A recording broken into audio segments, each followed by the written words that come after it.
Sure enough, when Arnie opened the kitchen door, there stood the boy, raptly observing Heliogabalus. "What's the matter?" Arnie said to the boy. "You never saw Bleakman before?" The boy said nothing. "What's that dessert you're making, Helio?" Arnie said. "Flan," Heliogabalus said. "A Filipino dish, a custard with a caramel sauce, from Mrs. Rombauer's cookbook." "Manfred," Arnie said, "this here is Heliogabalus." Standing at the kitchen doorway, Doreen and Jack watched too. The boy seemed deeply affected by the Bleakman, Arnie noticed. As if under a spell, he followed with his eyes every move Helio made. With painstaking care, Helio was pouring the flan into molds, which he carried to the freezing compartment of the refrigerator. Almost shyly, Manfred said, "Hello." "Hey," Arnie said, "he said an actual word." Helio said in a cross voice, "I must ask all of you to leave the kitchen. Your presence makes me self-conscious so that I cannot work." He glared at them until, one by one, they left the kitchen. The door, shut from within, swung closed after them, cutting off the sight of Helio at his job. "He's sort of odd," Arnie apologized, "but he sure can cook." Jack said to Doreen, "That's the first time I've heard Manfred do that." He seemed impressed, and he walked off by himself, ignoring the rest of them, to stand at the window. Joining him, Arnie said, "What do you want to drink?" "Bourbon and water." "I'll fix it," Arnie said. "I can't bother Helio with trivia like this." He laughed, but Jack did not. The three of them sat with their drinks for a time. Manfred, given some old magazines to read, stretched out on the carpet, once more oblivious to their presence. "Wait till you taste this meal," Arnie said. "Smells wonderful," Doreen said. "All black market," Arnie said. Both Doreen and Jack, together on the couch, nodded. "This is a big night," Arnie said. Again they nodded. Raising his drink, Arnie said, "Here's the communication, without which there wouldn't be a goddamn nothing." Somberly, Jack said, "I'll drink to that, Arnie." However, he had already finished his drink. He gazed at the empty glass, evidently at a loss. "I'll get you another," Arnie said, taking it from him. At the sideboard, as he fixed a fresh drink for Jack, he saw that Manfred had grown bored with the magazines. Once more, the boy was on his feet, roaming around the room. Maybe he'd like to cut out and paste, Arnie decided. He gave Jack his fresh drink and then went into the kitchen. "Helio, get some glue and scissors for the kid and some paper for him to paste things on."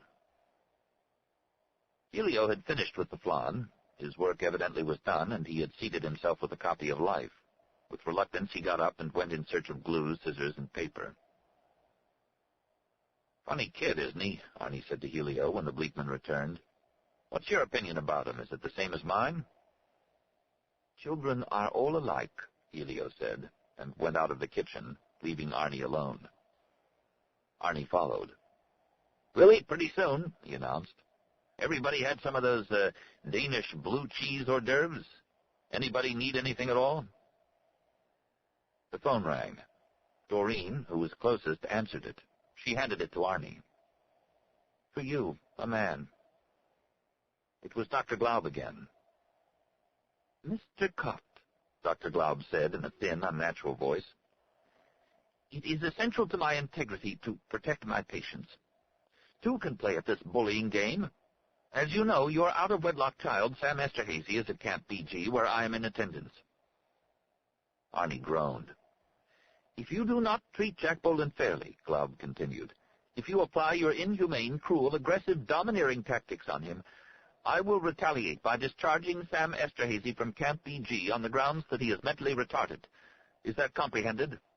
"Oh, Christ, anything you say," Arnie groaned. "I'll talk to you about it tomorrow. Go to bed or something. Take a pill. Just get off me."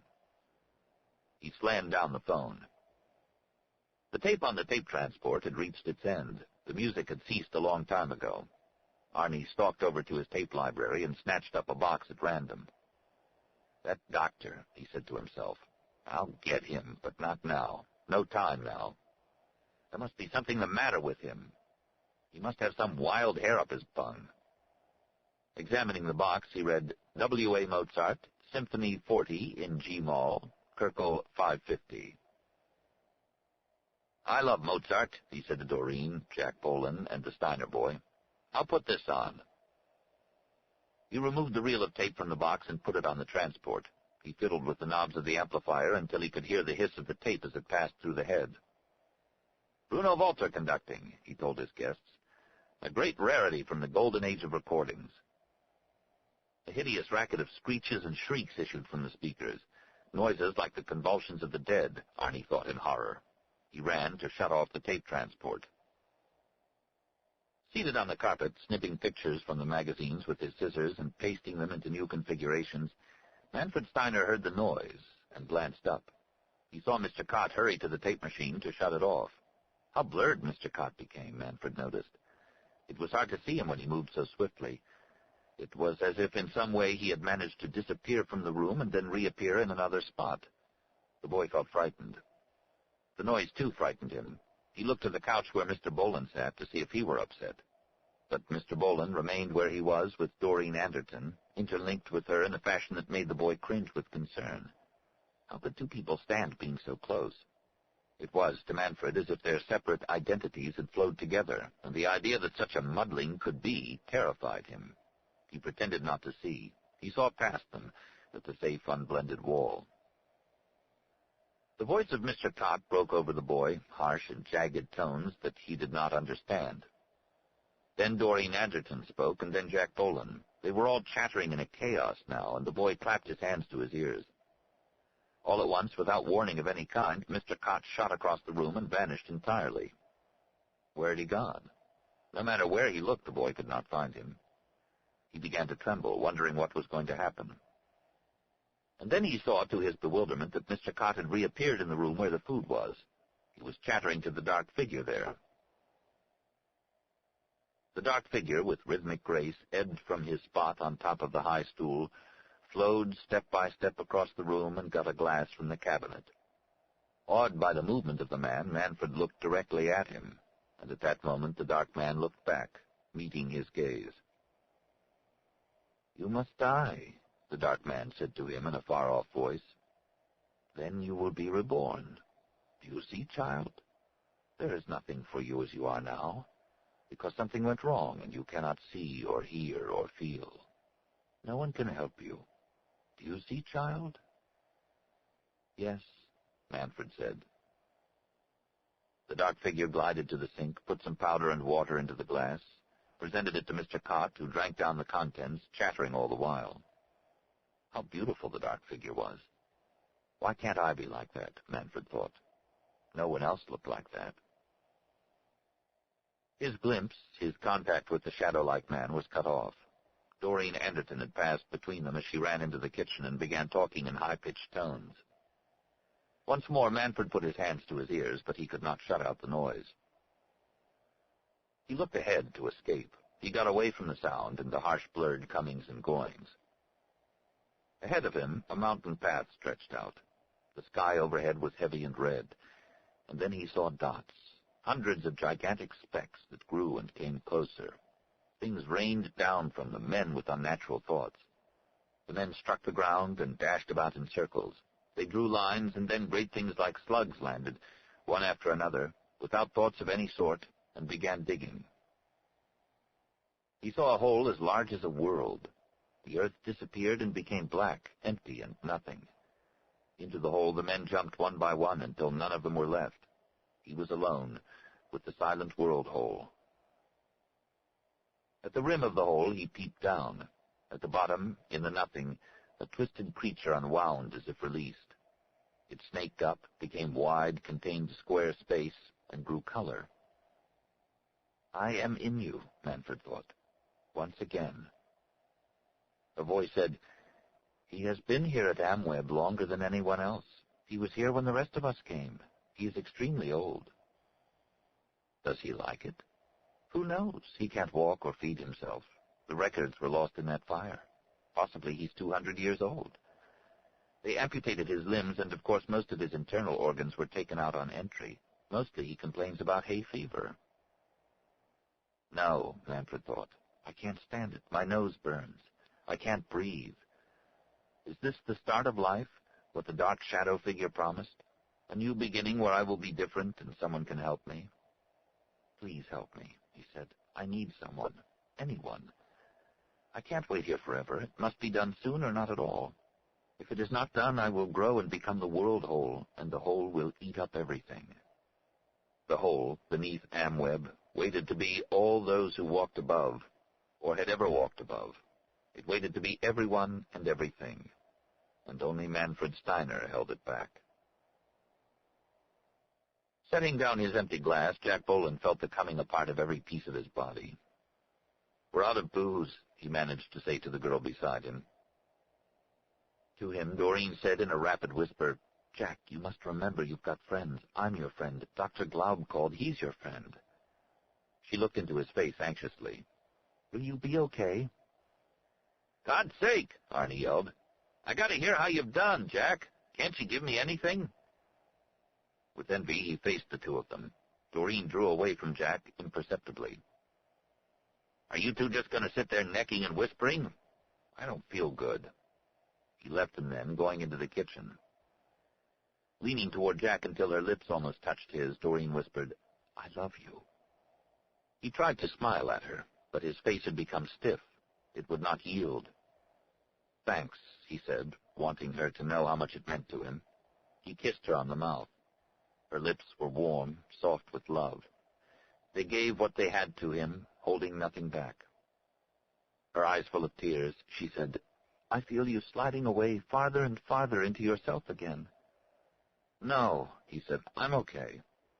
But it was not so. He knew it. "Gubble, gubble," the girl said. Jack closed his eyes. "I can't get away," he thought. "It has closed over me completely." When he opened his eyes, he found that Doreen had gotten up from the couch and was going into the kitchen. Voices, hers and Arnie's, drifted to him where he sat. "Gobble, gobble, gobble." "Gobble." Turning toward the boy who sat snipping at his magazines on the rug, Jack said to him, "Can you hear me? Can you understand me?" Manfred glanced up and smiled. "Talk to me," Jack said. "Help me." There was no response. Getting to his feet, Jack made his way to the tape recorder. He began inspecting it, his back to the room. Would I be alive now, he asked himself, if I had listened to Dr. Glob? If I hadn't come here, had let him represent me? Probably not. Like the earlier attack, it would have happened anyhow. It is a process which must unfold. It must work itself out to its conclusion. The next he knew, he was standing on a black, empty sidewalk. The room, the people around him were gone. He was alone. Buildings, gray, upright surfaces on both sides. Was this Amweb? He looked about frantically. Lights here and there. He was in a town, and now he recognized it as Lewistown. He began to walk. "Wait," a woman's voice called. From the entrance of a building, a woman in a fur wrap hurried, her high heels striking the pavement and setting up echoes. Jack stopped. "It didn't go so bad after all," she said, catching up with him, out of breath. "Thank God it's over. You were so tense, I felt it all evening. Arnie is dreadfully upset by the news about the co-op. They're so rich and powerful, they make him feel so little." Together they walked in no particular direction, the girl holding on to his arm. "And did he say," she said, "that he's going to keep you on as his repairman? I'm positive he means it. He's sore, though, Jack. All the way through him, I know, I can tell." He tried to remember, but he could not. "Say something," Doreen begged. After a bit, he said, "He would make a bad enemy." "I'm afraid that's so." She glanced up into his face. "Shall we go to my place, or do you want to stop somewhere and get a drink?" "Let's just walk," Jack Bolin said. "Do you still love me?" "Of course," he said. "Are you afraid of Arnie? He may try to get revenge on you for... He doesn't understand about your father. He thinks that on some level you must have..." She shook her head. "Jack, he will try to get back at you. He does blame you. He's so goddamn primitive." "Yes," Jack said. "Say something," Doreen said. "You're just like wood, like you're not alive. Was it so terrible? It wasn't, was it?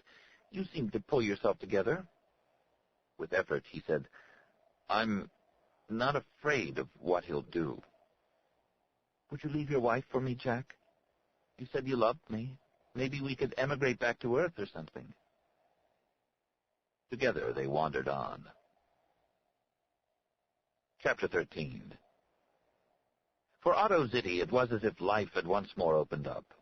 Since Norb Steiner's death, he had moved about Mars as in the old days, making his deliveries, selling, meeting people face to face, and gabbing with them. And, most particularly, he had already encountered several good-looking women, lonely housewives, stranded out in the desert in their homes day after day, yearning for companionship, so to speak. So far, he had not been able to call at Mrs. Sylvia Bolins' house, but he knew exactly where it was. He had it marked on his map. Today, he intended to go there. For the occasion, he put on his best suit, a single-breasted gray English sharkskin suit he had not worn for years. The shoes, regrettably, were local, and so was the shirt. But the tie, it had just arrived from New York, the latest in bright, cheerful colors. It divided at the bottom into a wild fork shape. Holding it up before him, he admired it. Then he put it on and admired it there, too. His long, dark hair shone. He felt happy and confident. This day begins it all afresh for me, with a woman like Sylvia, he said to himself as he put on his wool topcoat, picked up his suitcases, and marched from the storage shed, now made over into truly comfortable living quarters, to the copter. In a great soaring arc, he lifted the copter into the sky and turned it east. The bleak FDR mountains fell away behind him. He passed over the desert, saw at last the George Washington Canal by which he oriented himself. Following it, he approached the smaller canal system which branched from it, and soon he was above the junction of the William Butler Yeats and the Herodotus, near which the Bolins lived. Both those women, he ruminated, are attractive, that June Hennessy and Sylvia Bolin. But of the two of them, Sylvia's more to my liking. She has that sleepy, sultry quality that a deeply emotional woman always has. June is too pert and frisky. That kind talks on and on, sort of wise guy-like. I want a woman who's a good listener. He recalled the trouble he had gotten into before. Wonder what her husband's like, he wondered. Must inquire. A lot of these men take the pioneer life seriously, especially the ones living far out from town. Keep guns in their houses and so forth. However, that was the risk one ran, and it was worth it. Just in case trouble did occur, Otto Zitty had a gun of his own, a small pistol, .22 caliber, which he kept in a hidden side pocket of one of his suitcases. It was there now and fully loaded. Nobody messes around with me, he said to himself. If they want trouble, they'll soon find it. Cheered by that thought, he dipped his copter, scouted out the land below. There was no copter parked at the Bolin house, and prepared to land. It was innate caution which caused him to park the copter over a mile from the Bolin house at the entrance of a service canal. From there he hiked on foot, willing to endure the weight of the suitcase. There was no alternative. A number of houses stood between him and the Bolin place, but he did not pause to knock at any door. He went directly along the canal without halting. When he neared the Bolin place, he slowed, regaining his wind. He eyed the nearby houses carefully. From the one right next door, there came the racket of small children. People home there. So he approached the Bolin place from the opposite side, walking silently and in a line which kept him entirely hidden from the house where he heard the children's voices. He arrived, stepped up on the porch, rang the bell. Someone peeped out at him from behind the red drapes of the living room window. Otto maintained a formal, correct smile on his face, one that would do in any eventuality. The front door opened. There stood Sylvia Bolin, with her hair expertly done, lipstick, wearing a jersey sweater and tight pink capri pants, sandals on her feet. Her toenails were painted a bright scarlet. He noticed that from the corner of his eye. Obviously, she had fixed herself up in expectation of his visit. However, she of course assumed a bland, detached pose. She regarded him in aloof silence, holding onto the doorknob. "Mrs. Bolin," he said in his most intimate tone of voice. Bowing, he said, "Passage across barren miles of desert wastelands finds its just reward in seeing you once more at last. Would you be interested in seeing our special in kangaroo tail soup? It is incredible and delightful, a food never before available on Mars at any price. I have come straight here to you with it, seeing that you are qualified in judging fine foods and can discriminate the worthy without consulting the expanse. And all this time, as he reeled off his set speech, he edged himself and his wares toward the open door.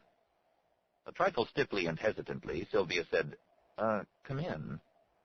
She let the door swing freely open, and he at once passed on inside and laid his suitcases on the floor by the low table in the living room.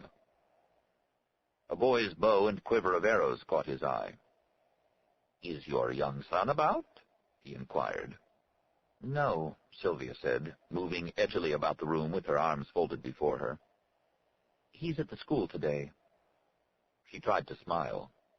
"And my father-in-law went into town. He won't be home until very late."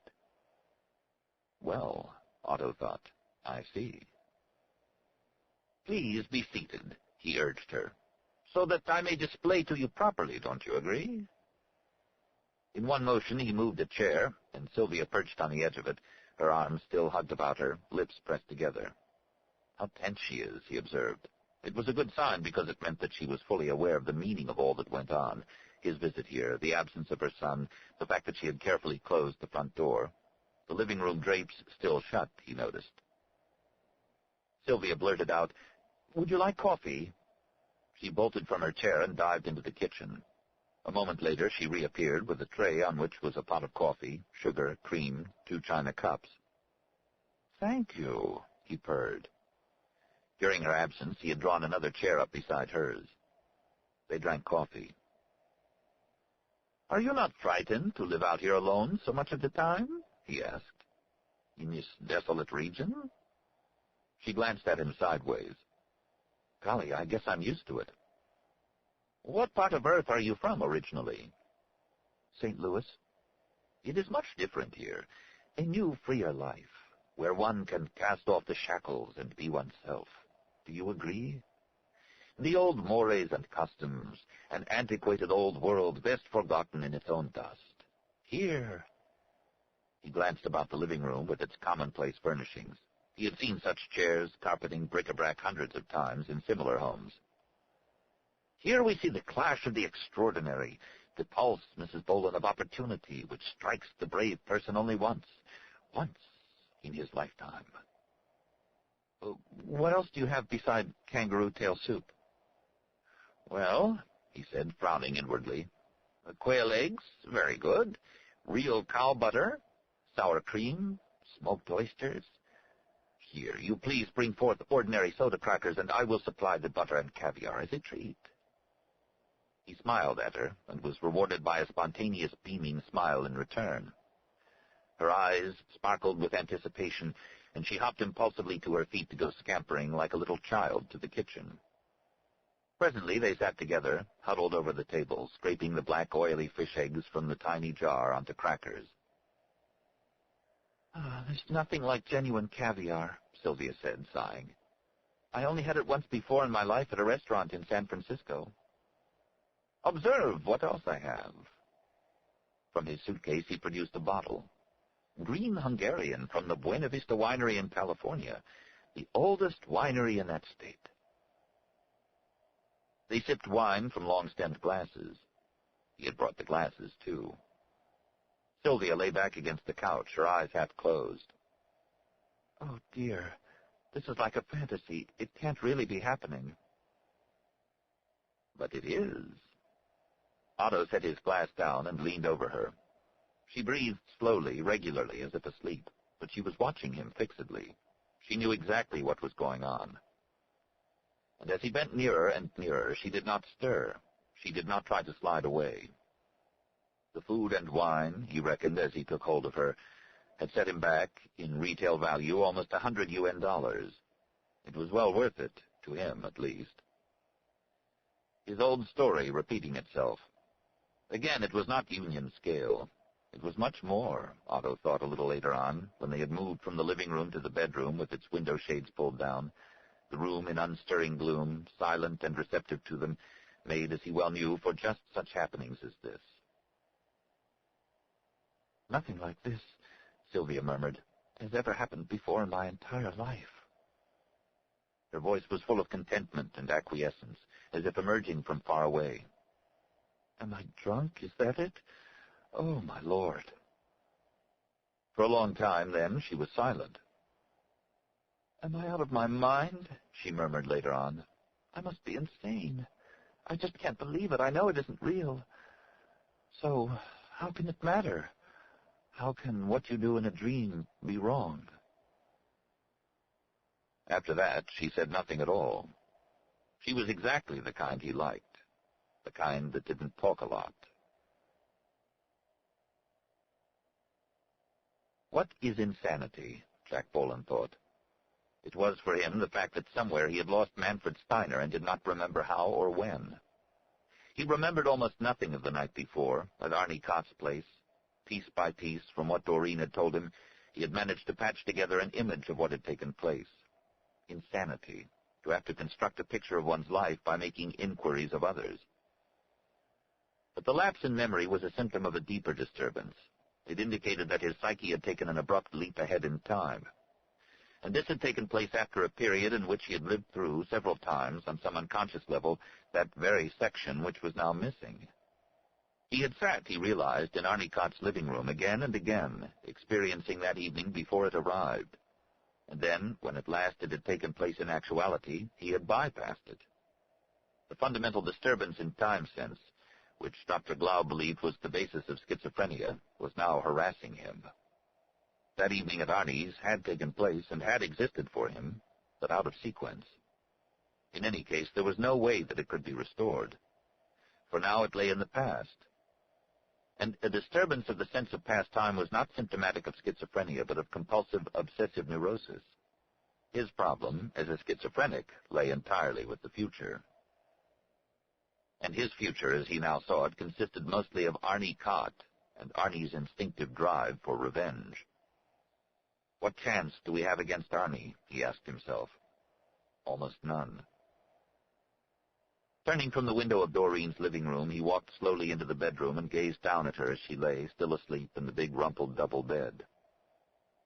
While he stood there looking at her, she woke, saw him, smiled up at him. "I was having the strangest dream," she said. "In the dream I was conducting the Bach B minor Mass, the Kyrie part. It was in 4/4 time.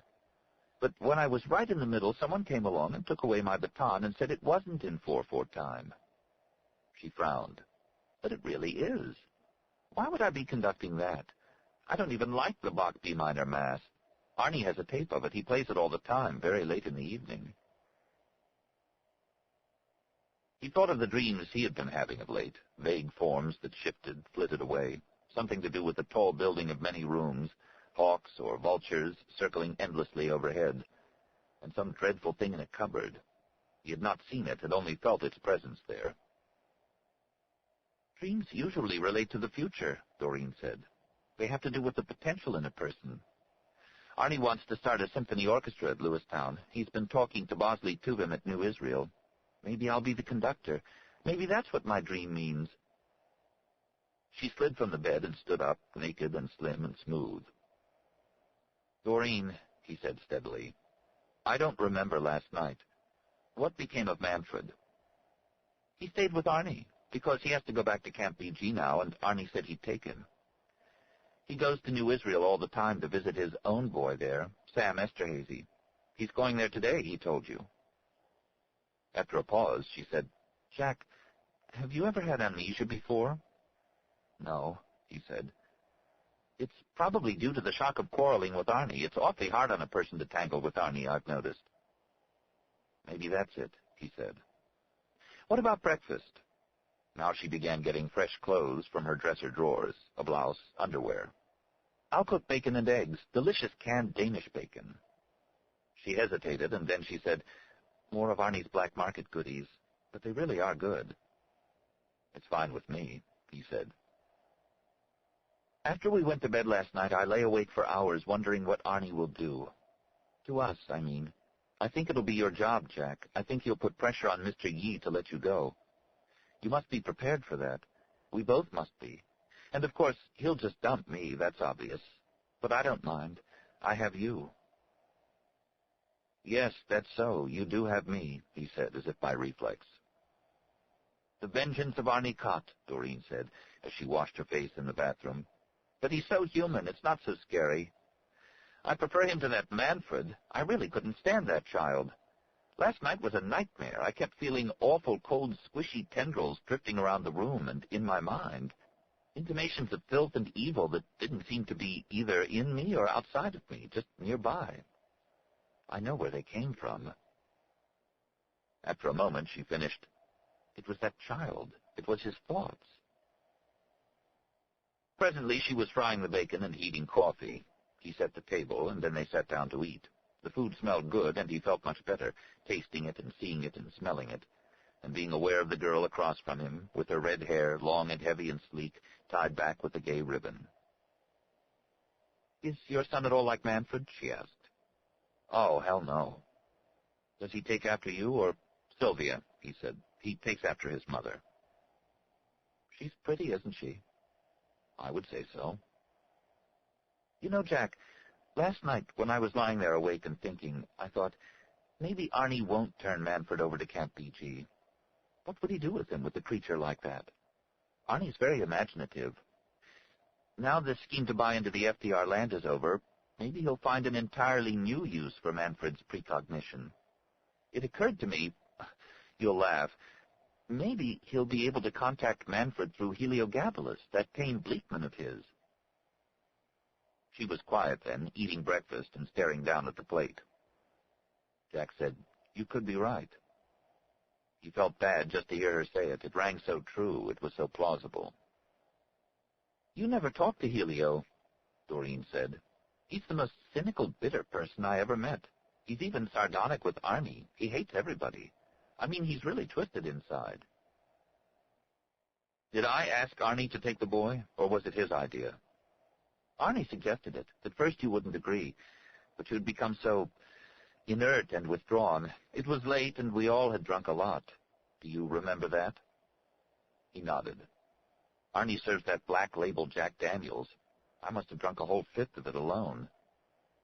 She shook her head mournfully. "Nobody else on Mars has the liquor Arnie has. I'll miss it." "There isn't much I can do along that line," Jack said. "I know. That's okay. I don't expect you to. I don't expect anything, in fact. It all happened so fast last night. One minute we were all working together, you and I and Arnie, and then it seemed like all of a sudden it was obvious that we were on opposite sides, that we'd never be together again, not as friends anyhow. It's sad." She put up the side of her hand and rubbed at her eye. A tear slid down her cheek.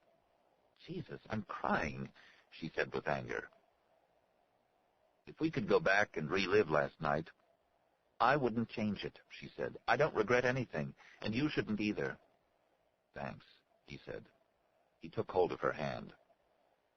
"I'll do the best I can by you. As the guy said, I'm not much, but I'm all I have."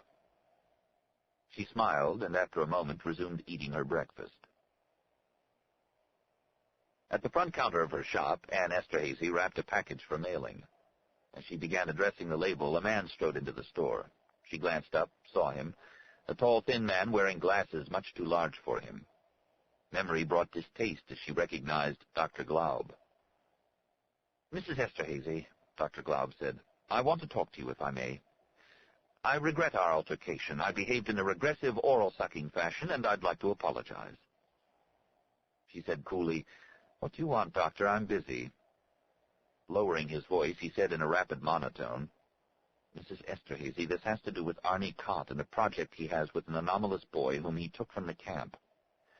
I want you to use your influence over Mr. Cott and your great zeal for humanitarian causes to see that a severe cruelty is not done to an innocent, introverted, schizoid individual who was drawn into Mr. Cott's scheme due to his line of work.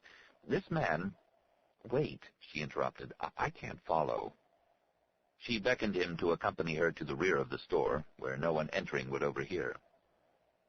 "This man, Jack Bolin," Dr. Glob said even more rapidly than before, "could become permanently psychotic as a result of Cott's desire for revenge, and I ask you, Mrs. Esterhazy—" He pleaded on and on. "Oh, good grief," she thought. "Another cause that somebody wants to enlist me in? Don't I have enough already?" But she listened. She had no choice, and it was her nature. On and on mumbled Dr. Glob, and gradually she began to build up an idea of the situation which he was trying to describe. It was clear that he held a grudge against Arnie, and yet there was more. Dr. Glob was a curious mixture of the idealistic and the childishly envious, a queer sort of person, Anne Esterhazy thought as she listened. "Yes," she said at one point, "that does sound like Arnie." "I thought of going to the police," Dr. Glob rambled on, "or to the UN authorities, and then I thought of you, so I came here." He peered at her disingenuously, but with determination. At 10 o'clock that morning, Arnie Cott entered the front office of the Yi Company at Bunchwood Park. An elongated, intelligent-looking Chinese in his late 30s approached him and asked what he wished. "I am Mr. Yi." They shook hands. "This guy Bolin that I'm leasing from you." "Oh, yes. Isn't he a top-drawer repairman?" "Naturally he is."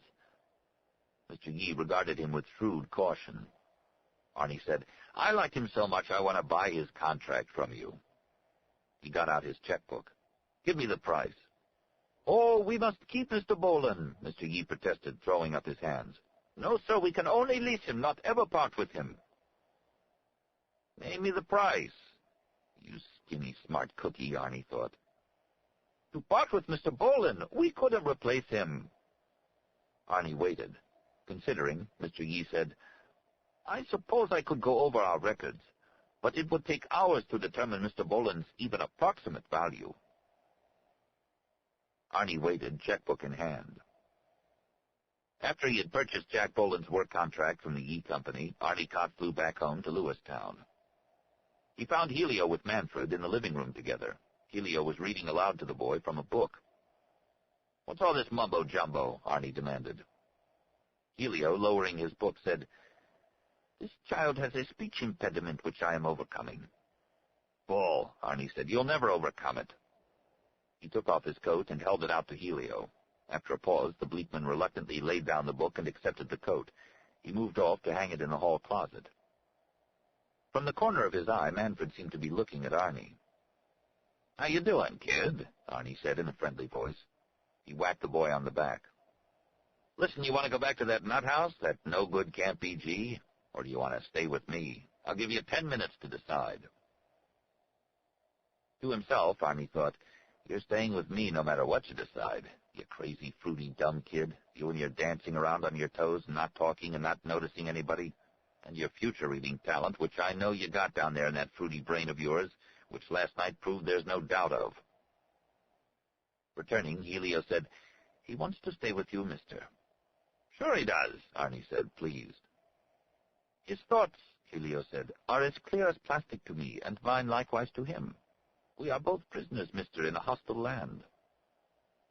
With that, Arnie laughed loud and long. "Truth always amuses the ignorant," Helio said. "Okay," Arnie said, "so I'm ignorant. I just get a kick out of you liking this warped kid, that's all. No offense."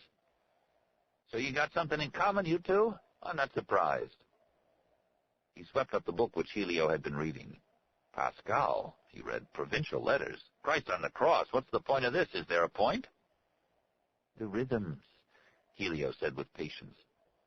"Great prose establishes a cadence which attracts and holds the boy's wandering attention." "Why did it wander?" "From dread." "Dread of what?" "Of death," Helio said. Sobered, Arnie said, "Oh, well, is death, or just death in general?" "This boy experiences his own old age, his lying in a dilapidated state decades from now, in an old person's home which is yet to be built here on Mars, a place of decay which he loathes beyond expression. In this future place he passes empty, weary years, bedridden, an object, not a person, kept alive through stupid legalities. When he tries to fix his eyes on the present, he almost at once is smitten by that dread vision of himself once again." "Tell me about this old person's home," Arnie said. "It is to be built soon," Helio said. "Not for that purpose, but as a vast dormitory for immigrants to Mars." "Yeah," Arnie said, recognizing it. "In the FDR range." "The people arrive," Helio said, and settle and live and drive the wild Bleakmen from their last refuge. In turn, the Bleakmen put a curse on the land, sterile as it is. The Earth settlers fail. Their buildings deteriorate year after year. Settlers return to Earth faster than they come here. At last, this other use is made of the building. It becomes a home for the aged, for the poor, the senile and infirm. Why doesn't he talk? Explain that. To escape from his dread vision, he retreats back to happier days, days inside his mother's body where there is no one else, no change, no time, no suffering, the womb life. He directs himself there to the only happiness he has ever known. Mister, he refuses to leave that dear spot. I see, Arnie said, only half believing the Bleakman. His suffering is like our own, like all other persons. But in him it is worse, for he has his pre-knowledge, which we lack. It is a terrible knowledge to have. No wonder he has become dark within. Yeah, he's as dark as you are, Arnie said. And not outside either, but, like you said, inside. How can you stand him? I stand everything, the Bleakman said.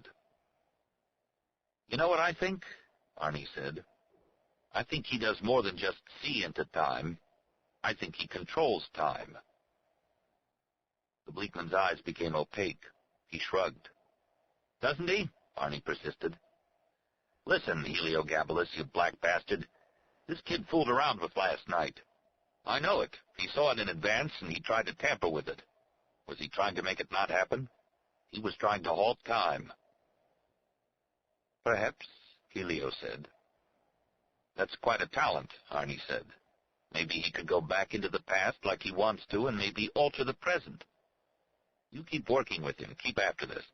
Listen, has that Doreen Anderson called or stopped by this morning? I want to talk to her. No. You think I'm nuts as to what I imagine about this kid and his possible abilities? You are driven by rage, mister, the Bleakman said. A man driven by rage may stumble in his passion unto truth.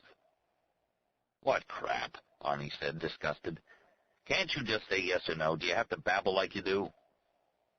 Helio said, Mister, I will tell you something about Mr. Bolin, whom you wish to injure. He is very venerable. Vulnerable, Arnie corrected. Thank you. He is frail, easily hurt. It should be easy for you to put an end to him. However, he has with him a charm given to him by someone who loves him, or perhaps by several who love him. A Bleakman water witch charm. It may guarantee him safety. After an interval, Arnie said, We'll see. Yes, Helio said in a voice which Arnie had never heard him use before. We will have to wait and see what strength still lives in such ancient items. The living proof that such junk is just so much worthless crap as you yourself, that you'd rather be here taking orders from me, serving me my food and sweeping the floor and hanging up my coat, than roaming around on that Martian desert like you were when I found you, out there like a dying beast begging for water. The Bleakman murmured. Possibly so. And keep that in mind, Arnie said. Or you might find yourself back out there again with your pack of eggs and your arrows, stumbling along going nowhere at all, he thought to himself. I'm doing you a big favor, letting you live here like a human. In the early afternoon, Arnie Cott received a message from Scott Temple. He placed it on the spindle of his decoding equipment, and soon he was listening to the message. We located this character's field, Arnie, out in the FDR range, all right. He wasn't there, but a slave rocket had just landed. In fact, that's how we found it right off. We followed the trail of the rocket in. Anyhow, the guy had a large storage shed full of goodies. We took all the goodies, and they're in our warehouse now. Then we planted a seed-type A weapon and blew up the field and the shed and all the equipment lying around. Good deal, Arnie thought. And like you said, so he'd realize who he's up against, we left a message. We stuck a note up on the remains of the landing field guidance tower that said, Arnie Cott doesn't like what you stand for. How does that strike you, Arnie? That strikes me fine, Arnie said aloud, although it did seem a little, what was the word? Corny.